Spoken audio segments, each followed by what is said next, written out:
but together with his doctor was his daughter. We've not been told which daughter exactly, but that is also information that we're getting from the hospital.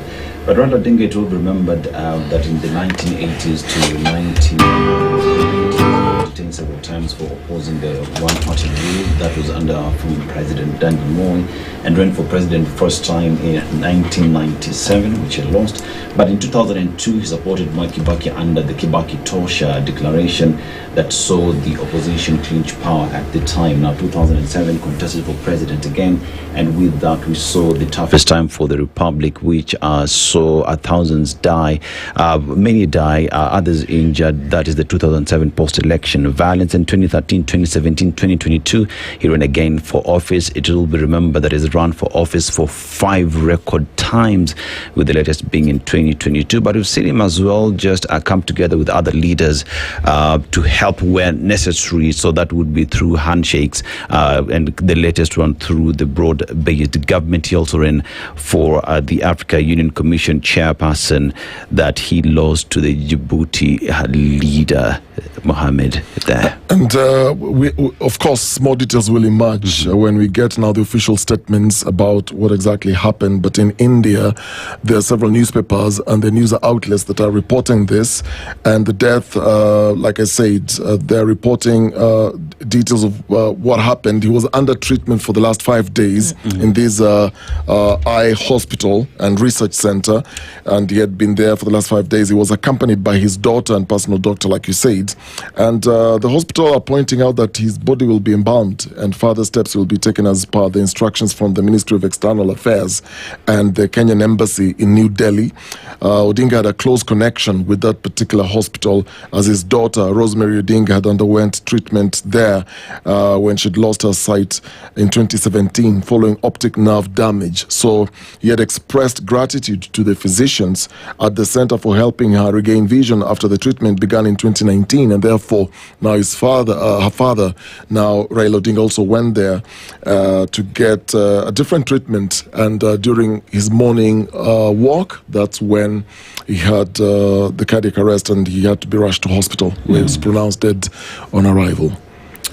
There are many things that are happening as a result of this announcement that has come this morning. And just looking at that, for many, it was not, it never is expected that this would happen at this time. And of course, what comes through now is the fight that Raila Odinga took on a personal level, and that which he did on a political level for the very longest time, forming coalitions, forming parties, and that the issue that he often took was to have a government in place that was for the people, and that this is what he was actually fighting for. Raila Odinga passes on, and he dies at the age of 80 years old.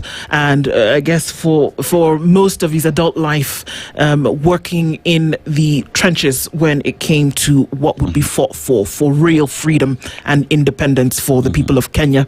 And there's no telling what it would have been in the days to come or in the months to come, especially going towards what was going to be a real, or what is still going to be a cracker of a general election in 2027.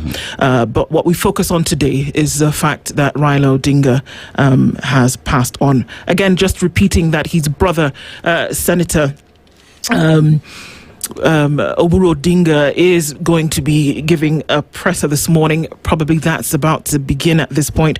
So we'll, of course, get details from that. Like you said, Okari, as details continue to emerge, we will then be able to share those.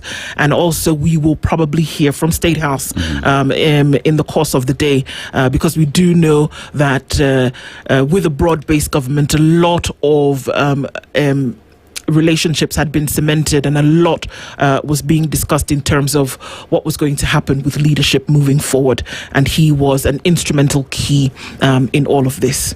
So speculation is not rife anymore about this, and it is clear that Raila Odinga has passed away. It took us time to be able to come and confirm a lot of those things, but then to be able to come and share that information with you, as we will be across our platforms at the Standard Group through the day, letting you know what is going on, how a lot of these details will emerge and how they will change. But it was important for us to do that today. So keep it here, SpiceFM, also as well on KTN and on Standard Digital, to be able to share more details with you as we go ahead, as well as Radio Maisha and Berur FM, giving you more and more information as we get it through the day. And so that's what we share with you, our breaking news at 23 minutes past 10 o'clock, and we continue with you. Good morning at that time. You played the best music.